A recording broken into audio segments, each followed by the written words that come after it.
दोस्तों, पिछले एपिसोड में हमने ना सिर्फ योग को परिभाषित किया, बल्कि प्रकृति पुरुष के संगम, पंचतत्व और त्रिगुण की भी बात की। पर अष्टांग योग पर आने से पहले हमें उस नींव को तैयार करना होगा जिस पर ये योग टिकेगा। स्वागत है आई टू मी में एक सफ़र खुद से खुद तक।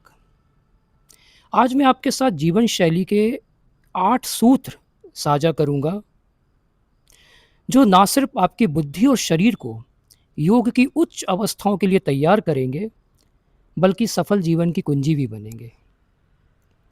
पहला सूत्र है आपकी दिनचर्या। दीवार पर टंगी हुई घड़ी को तो हम सब जानते ही हैं, क्योंकि हमारा जीवन आजकल उसी के कांटे चला रहे हैं। पर क्या आप जैविक घड़ी, बायोलॉजिकल क्लॉक के बारे में जानते हैं, जिसके अनुसार हमारा जीवन चलना चाहिए?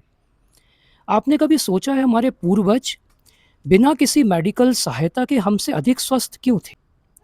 वो सूर्य उदय के पहले उठ जाया करते थे, दिन भर भरपूर शारीरिक काम करते थे। इलेक्ट्रिसिटी नहीं थी, इसलिए रात को अंधेरा होने से पहले भोजन इत्यादि से फ्री हो जाया करते थे। मोबाइल इंटरनेट नहीं था तो जल्दी सो जाते थे। आज हमारी सुविधाएं ही हमें बीमार बना रही हैं।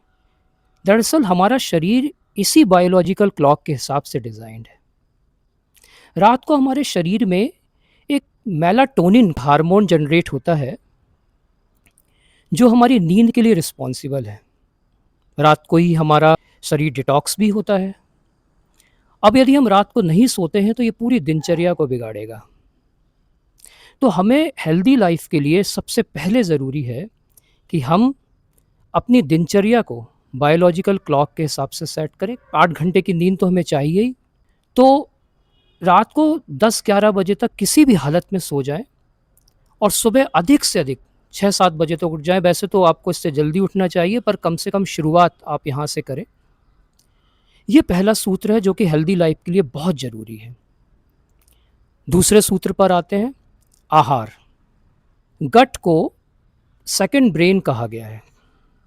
इसका मतलब पेट खराब तो दिमाग खराब। गट हेल्थ का अर्थ होता है हमारे शरीर में जो आंतों में अरबों बैक्टीरिया, जिसको हम माइक्रोबायोम कहते हैं, उनका एक संतुलन। वही हमारे डाइजेशन सिस्टम और इम्यूनिटी को मैनेज करता है। जो खुशी का हार्मोन है वो 90%, जिसको हम सेरोटोनिन कहते हैं, वो आंतों में बनता है। इसका मतलब यदि हमारी गट हेल्थ खराब है तो ना सिर्फ वो हमें बीमारियां देगा, बल्कि स्ट्रेस, एंजाइटी और अवसाद का भी कारण बनेगा। आयुर्वेद में वात, पित्त और कफ के अनुपात बिगड़ने को हमारी बीमारियों का कारण बताया है। और इन सब के आधार में क्या है, मूल में क्या है? हमारा आहार जो हम खाते हैं। तो कब, कितना और क्या, ये बहुत ज़रूरी है। सुबह नाश्ता आपको हैवी करना चाहिए, लंच साधारण और डिनर हल्का करें, बहुत ही हल्का। रात को वैसे तो सूर्यास्त के बाद आपको कुछ नहीं खाना चाहिए, पर कम से कम सोने से 3 घंटे पहले आपका डिनर हो जाना चाहिए। अब जैसे मैं कह रहा हूँ कि 10 से 11 बजे तक आपको सो जाना है, तो 7 बजे तक अपना रात्रि भोजन कर लेना है। रात को दही, फ्रूट्स या हैवी फूड तो बिल्कुल अवॉइड करें। देखिए, आपकी जो थाली होती है ना, उसमें रोटी और चावल जो कि कार्बोहाइड्रेट है वो कम से कम हो, सब्जी उससे अधिक, प्रोटीन्स दाल और पल्सेस उससे भी ज़्यादा, और सलाद उससे ज़्यादा। ये अनुपात आपकी थाली का होना चाहिए, यदि आप बहुत ज़्यादा शारीरिक क्रिया नहीं करते हैं तो। लेकिन यदि आपका बहुत मेहनत का काम है तो आप कार्बोहाइड्रेट को उसी अनुपात में बढ़ा सकते हैं। पानी अधिक से अधिक पिएं। एक एडल्ट को 12 से 14 ग्लास पानी तो दिन में पीना ही चाहिए। महिलाओं को 10 से 12 ग्लास पानी, आप इससे अधिक भी पी सकते हैं, लेकिन यदि कम पी रहे हैं तो धीरे धीरे बढ़ाएं, एकदम से ना बढ़ाएं। तो यदि आप इस प्रक्रिया को फॉलो करेंगे तो आप देखेंगे कि जीवन में बीमारियों का अनुपात कम होगा और खुशियों का अनुपात बढ़ेगा। तीसरा सूत्र है विचार। विचार भी एक तरीके का आहार ही है हमारे मन और मस्तिष्क के लिए। यदि हम सकारात्मक सोच रखते हैं अब आप फिर सकारात्मक सोच को इंग्लिश के पॉज़िटिव थिंकिंग से मत रिलेट कीजिए, क्योंकि ये भी बहुत कोई सही अनुवाद नहीं है। सकारात्मक सोच का अर्थ होता है ऐसी सोच जो आपके विचार को मूर्त रूप में साकार करने की शक्ति रखती हो। तो कम से कम एक पॉज़िटिव थॉट दिन भर कैरी करें। जैसे आपको कोई बीमारी है तो दिन भर सोचिए कि मैं स्वस्थ हूँ। कोई डर आपको सताता है तो मैं निर्भय हूँ, मुझे कोई डर नहीं है। उसी तरह मैं प्रसन्न हूँ। ऐसा कोई एक विचार कैरी कीजिए। आप कहेंगे कि ये क्या बचकानी बात है, इससे क्या होने वाला है? पर आप समझिए कि विचारों की शक्ति बड़ी स्ट्रॉन्ग होती है, बस आपका उस पर विश्वास होना चाहिए।